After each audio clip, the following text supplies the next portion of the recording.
Salut, c'est Rémi, j'espère que vous allez bien. On se retrouve dans cette vidéo aujourd'hui pour répondre à une question qui m'a été posée. Faut-il afficher ou masquer certains éléments sur ces articles de blog, comme par exemple la date de parution, la date de publication d'un article de blog?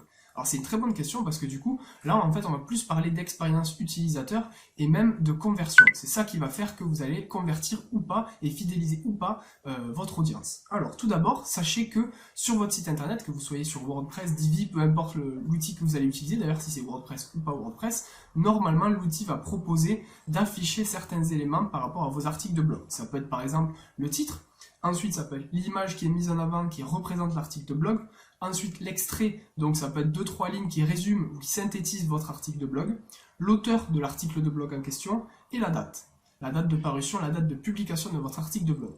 Donc nous en l'occurrence dans cette vidéo on va parler uniquement de la date.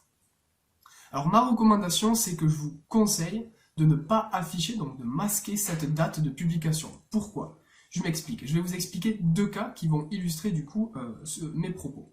Premièrement, un visiteur découvre votre site internet, c'est la première fois qu'il vient sur votre site internet, il vous découvre et il se dit bon ben ok, il y a des articles de blog, c'est chouette, il a mis en avant ses derniers articles de blog, mais par contre je vois que ces derniers articles de blog ont une date de parution antérieure, c'est-à-dire qui date de peut-être il y a 1 an, il y a 2 ans, il y a 3 ans. Donc qu'est-ce qu'il se dit? Bon ben il a un blog, ok, il a mis en avant, mais il travaille pas sur son blog, il rédige pas assez de contenu. Donc, j'ai pas forcément envie de le suivre, j'ai pas envie forcément de m'abonner à sa newsletter parce que il est pas assez régulier, il travaille pas sur ses articles de blog. Il a juste mis des articles de blog parce qu'on lui a dit qu'il fallait écrire des articles de blog. C'est pas forcément bien, donc du coup, je m'en vais. En tout cas, je vais pas m'abonner au contenu qu'il va me proposer. Alors que si vous aviez masqué cette date de parution, vous aurez toujours vos 3 ou 4 articles de blog qui datent peut-être d'il y a 4-5 ans, et vous auriez des personnes qui seraient abonnées à votre contenu, qui seraient abonnées à votre newsletter.